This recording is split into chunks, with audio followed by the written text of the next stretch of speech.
I have been sick since Monday. I only got really bad on the specific day I was going to originally release this video, which was on Wednesday. It's Friday for me. I'm not happy. So, I want to get this done now. I hope you like this photo that I have from an old screenshot of when I was playing Grand Theft Auto 5. I'm not happy. This has put a whole thing into my plans. I started re-uploading for a while. Then I stopped. I started live streaming again by doing the Arkham series. Haven't even finished that. It's been probably a month or two since I've last uploaded. Been a month or two. Anyway, it's time to get this done. We're reviewing my top 10 favorite video games of all time. So, oh yes, and I do have new outro music. You will hear at the end. Anyway, I'm going to have the old outro music going through this, but quieter. So I'm going to just use that probably for any background music. So, without further ado, I'm not going to keep you all waiting, because this should have been released days ago. A month ago even. Started playing this thing a month ago, but of course my brain decided it didn't want to work anymore. So, let's get this done before my voice dies. Again. So, starting off at number 10. So starting off at number 10, we've got Batman Arkham Knight. Now this game is, well, many people would regard it as the best in the Arkham series. Well, I wouldn't go that far. The game is easily the best when it comes to combat in any of the games. Now, the reason I like it is because of the way the game is told. It shows Batman when he's more into a, I wouldn't say emo phase, but a lone wolf phase, where he's only relying on certain people for help, such as Oracle or Alfred and Gordon, while he tries to take down Scarecrow and the mysterious Arkham Knight. All the while, Joker basically decides to mine. Yep. I bet that's a very, very fun experience. No, it would not. Anyway, so, if I was to purely rate this game by itself, I would rate it simply 8 out of 10. Hell, the graphics of this game, from a 2015 game, oh my god. Have you seen the graphics in most games these days? Mate, it looks like something your Uncle Barry could make it on, like, oh, I can't even think.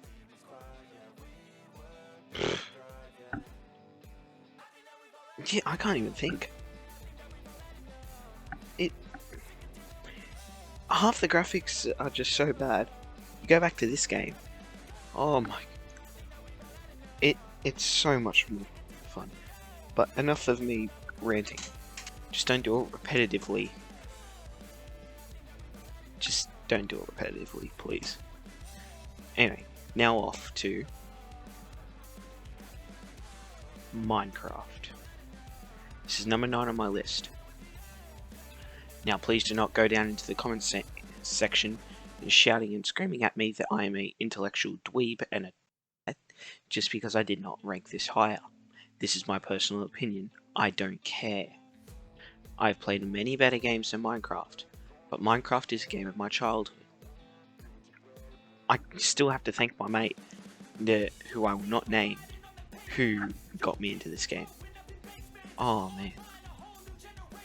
Tell you what, Minecraft is so much fun if you're autistic and have ADHD, mate. That's the best thing. And no, I'm not saying that for sympathy. I'm just being honest. It lets your creativity flow. And there's nothing much else to really say about it. All it really is like, it's just for creativity. It's for you and your mates to play. And the game's just a family game. You could probably get your parents hooked. It's just nothing much. Anyway, off to number 8. And number 8 is... It's WWE 2K18. Wait. Who messed with... What? Okay, wrong game. I am very sorry. Hang on, I will be right back. Okay, all fixed. I meant WWE 2K22. That was my bad. Yeah, that was my bad. It's definitely not 2K18. No, I'm being serious though. That game, 2K18 can go to buggery.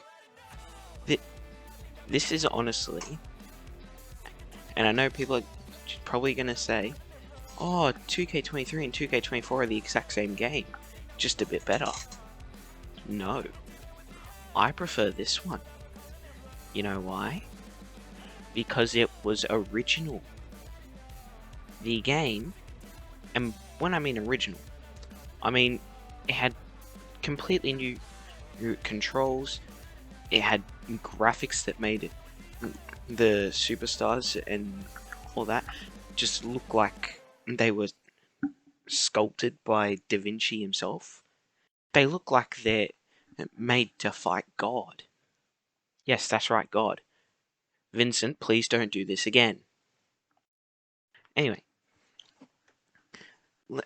I'm just being honest.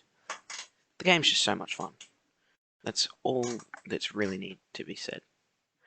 And if I was purely rating it... Oh wait, I forgot to rate to Minecraft. 10 out of 10. Now, if I was to rate this game... Oh, hello. If I was to rate this game, it would be a good old 9.5 out of 10. No, I'm just joking. I'm going to do Dave Meltzer. It's going to be a 4.75 because it's not All Elite Wrestling. You, Dave. Anyway, off to number 7, and that is... FIFA 14. Oh, the memories. Oh, man. Tell you what, this was the first FIFA game that I got that I would not play with my dad. This was the first one that I played just by myself.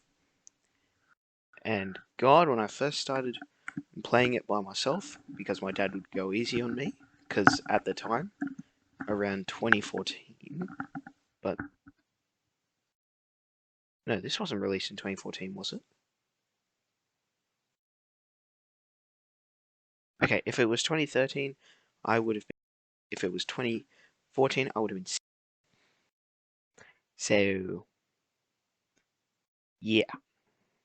So either way, playing this by myself, and because I was a mad lad,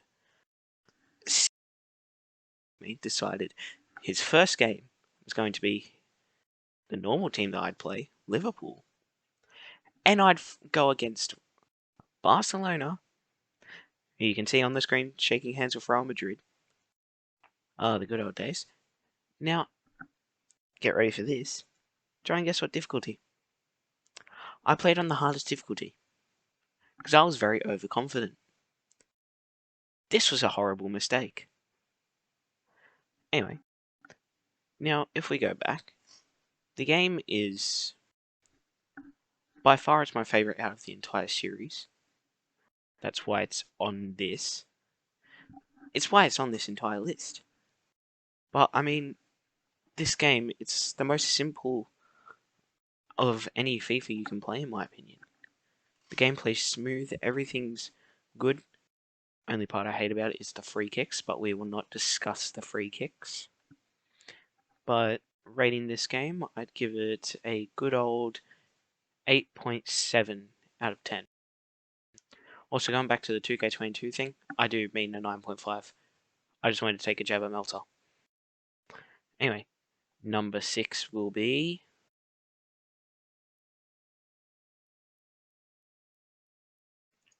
It's the OG Borderlands.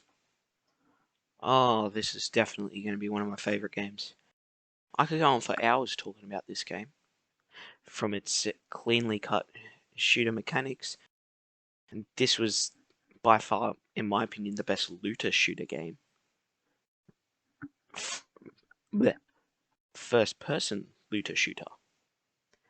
Now, while I can admit there are definitely some questionable things in the game. Ahem. The first boss you fight has 3 te. But let's be honest here. The game is just comedic. It's comedic. It's fun to play. I know I'm basically just repeating myself on half of this. That's because I'm getting ready for number 1. Number 1's going to be fun for me. Anyway. But the game's just easy to play. It's easy to learn. Well, it's especially easy to learn if you're like me, where I had modded stuff. So, good to know. So, I basically can't die anyway. Yay! But, rating the game, it's a 10. Literally just 10. That's all you need to know. Pandora is just... It's a great map. The characters all play differently, with Lilith being my main character, where she's the siren of the group, so she can phase walk, which is good. She's good with SMGs. Then you got what's his name? Blech. You got Roland, you got Brick, and you got Mordecai. That's really just it. The whole game's just that, and you're trying to hunt for a vault against Atlas and a bunch of other corporations. And then you got Claptrap. Oh, no. Anyway, so, yep, so 10, and number 5 will be...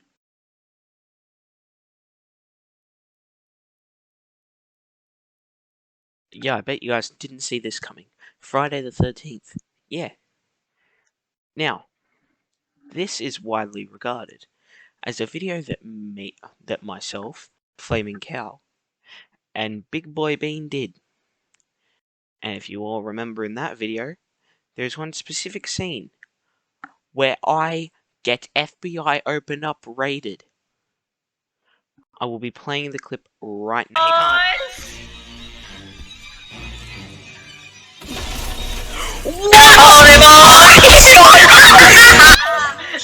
That's the end. Now. Anyway, now as you've seen that I can get scared easily. Now I'm also going to play something. Now, Flaming Cow and Big Boy B, not the best of Jasons. Flaming's definitely the better out of the two. But whenever I got Jason against them, I'll even get not Big Boy Bean. I'll get Flaming Cow to even back me up here, if I can. He didn't. Anyway. No, he didn't. He probably wouldn't. Anyway, so the round would be finished almost immediately. It was so easy to find them. And it's just fun all around. Jason is, as expected, the most fun part of the game. And then you also got the survivors who are trying to just survive him, try and phone in the police, try and escape by getting in the car, maybe trying to go away in the boat. It's just a fun game all around. Then you got the little episodes you can play as Jason. That was how I got better as Jason. That's how I killed the other two within minutes of each other. But there's also the few buggy issues, like the online doesn't work. Like you can probably go on on Friday the 13th, it's a game, Reddit, and you could probably see there's going to probably be people complaining that the online services don't work anymore. But due to that aspect, I was originally just going to give it a 10 all around, just for playing with my mates. But can't do that, so I'm giving it a 5.2. Oh man. Now, number 4. We're in the top 5. We're getting down to the big hitters. This was a big hitter. But number 4 shall be that unfortunately you have to pay for, but it's very worth it. You download mods to make the game more fun. As you can see here, old mate's got the portal gun. That old mate is me. So now, and yes, I'm a cow. I wonder who I'm going after with that. Anyway, so do that. You could do what me, Mr. Bean, jeez. Oh my. I'm not thinking straight. Yes, I'm a cow with a lightsaber now. So, okay, my dyslexia is kicking in. God damn it. So, so myself, Big Boy Bean, and Flaming Cow, you could do what we did, along with Wimpy Metal, Thomas. So you could do what we did, where we did a whole Richland series. Richland was like a map that we all recorded, and we milked it for every last drop we had. Why? It was fun because we had Flaming just being a lunatic whenever he'd be G-Man, just coming to kill us. Then you had me whenever I got one of the pill packs. I'd just start shouting and screaming whilst destroying everyone. The game's just all around very fun. But that's the downside. It's only fun when you're playing with friends. So based off of that, I will give it a 7.6. The game's fun when you're playing with friends. You play by yourself, it's fun, but after a while it gets boring. As you'd probably assume. Anyway, off to number 3. And number 3 is a very big hitter. Number 3 is...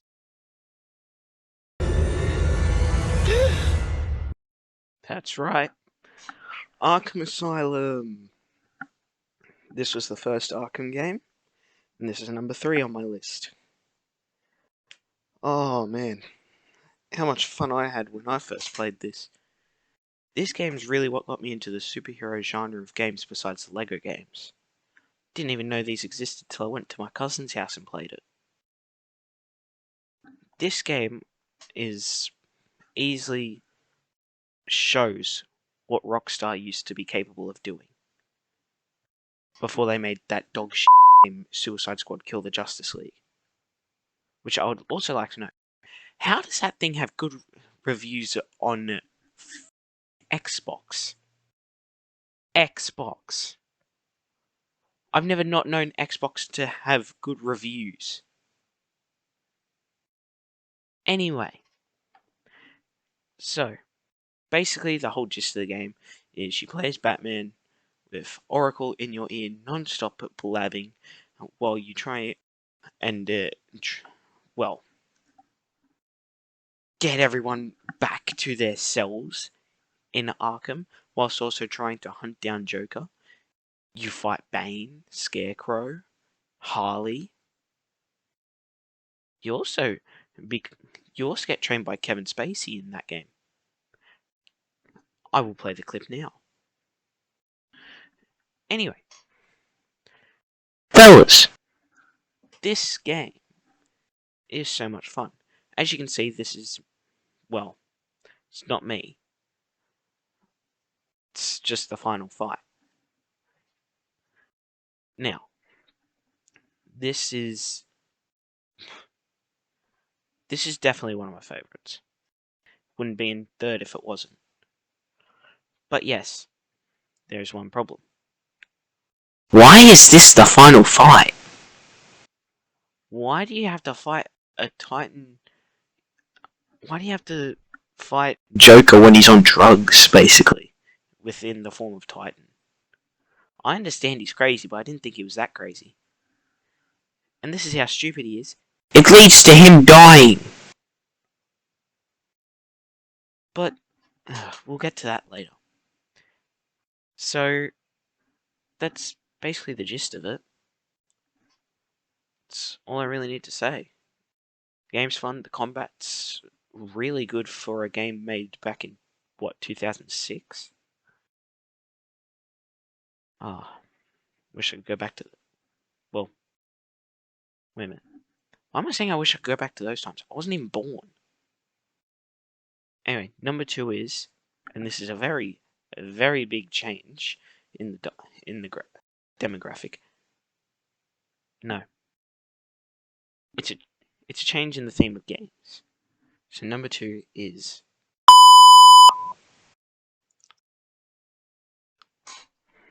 now. This has become my second favorite game. Thank you so much, Flaming, for getting me interested in this. Life is Strange. In this game, which is a choice-based narrative, basically Telltale Games. In this game, you take control of a high school student from Blackwell Academy, named Max Caulfield, a promising photographer who learns she has the ability of reversing time. Although, it's not very good, because she can only reverse time to a certain time, till later in the story when she finds out she can use her powers with photos. Then it just becomes confusing. But the game's just so wholesome. You get to reunite with Max's best friend Chloe. You search for the girl that Chloe's been putting missing posters up of, named Rachel Amber. You make all these cool dynamics. You even save Kate Marsh from offing herself. And now, there'd only be one critique. No matter what you do, the ending's always the same. It's always either save Chloe and sacrifice Arcadia Bay, or sacrifice Chloe to save Arcadia Bay due to a tornado. Now, if you're like me and Flaming, you picked to sacrifice Chloe the first time around. But then I did my second playthrough, saw the second ending, and realised to myself, sacrificing Arcadia Bay, not that bad. Because, yeah, I don't believe saving Arcadia Bay is that worth it. Because to me, it seems like the town just has done nothing right by anyone. Whether it's Max, Chloe, Chloe's mother Joyce, Kate, all of them have been wronged by the town. It'd be better off to just let the whole town just burn and get destroyed by the tornado. That's all that I've really got to say. The game, but the game's just like, it's not like a Telltale game where you just make the choices. This one truly does put an emphasis, even though Telltale's does, on the relationships with the characters. That's why it was so hard for me the first time around when I chose to sacrifice Chloe. But then it's like, that's the point. The point of the game is to really just tug on your heartstrings. Because no matter what, the endings really aren't that great. Like, sure, the second option where you sacrifice Arcadia Bay is better, but neither of the options are good. But other than that, the game's just, it works out perfectly. Because everything just ties into one another.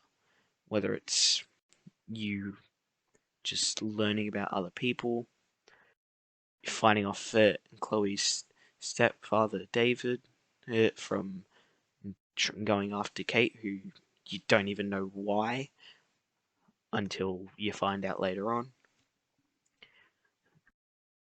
The game's just all around a 10 out of 10 experience. So, number 1 is now, and this is my favourite game of all time, and I don't think it'll ever be topped. Number 1 is it's Batman Arkham City. That's number 1. Big shocker. I had 2 previous Arkham games on here. What, did you think it was going to be Arkham Origins. That might be a good game, but seriously. This game is the best of everything you can possibly have in the Arkham series. Good combat and a good story. Oh, man. Now, this video, as I said in the intro, was supposed to be released on Wednesday. I proceeded to start dying. So, with that in mind, I am not going to go into a full thing on this. That will... No, I can't be bothered. I'm going to do a game review anyway next week of Life is Strange 1. So, I'm looking forward to that. Maybe I'll release it early and I'll release it on Sunday. Maybe Saturday. Maybe tomorrow. Who knows? Anyway. They wanted to get this video out now because, well, this is the best I've been feeling in days. So, this game, I don't care what anyone else rates it. 10 out of 10 from me. Thank you and goodbye. Also, I've got new outro music. Thank you, MJF. Goodbye.